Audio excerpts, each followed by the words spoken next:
Hey, this is JD here. Welcome to my channel. Another exciting video of what is this tool and how is it used. So you can see this thing is a really nice heavy base on it. It weighs a ton. And there you go. I think that's solid steel or something on that base. It's solid. And there's a nut that keeps the top of this in there nicely braced. There's a nut on this side that I believe you can remove and maybe put something in here, some kind of a wheel or something. And then there's a brass fitting on this side with a little bit of a screw thing happening here. And then pulleys in the middle, very nicely, well, I took this apart and oiled it up, so it's very nice here.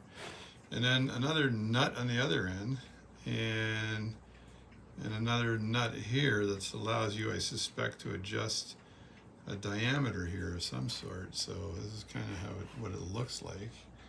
And let's zoom in on this thing. Whoa, look at that, I almost dropped something. So there we go. This is a close-up of what it looks like. And there's those nuts. This looks like it's undoable, so you can take this off here, perhaps for oiling maybe. You can take this one off. This looks pretty friggin' vintage, I'd say. So I'm not sure how old this is. Let me see, can I zoom up on that? No. And look at it sideways a bit. There it is. So the question again is, what is this tool and what is it used for?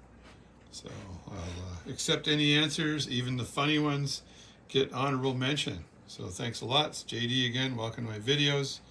A little bit of a vacation happening on Wednesday for a week, and I'll be back to repairing watches again. Thanks a lot for supporting my channel and watching my videos as we continue on the adventures of watchmaking.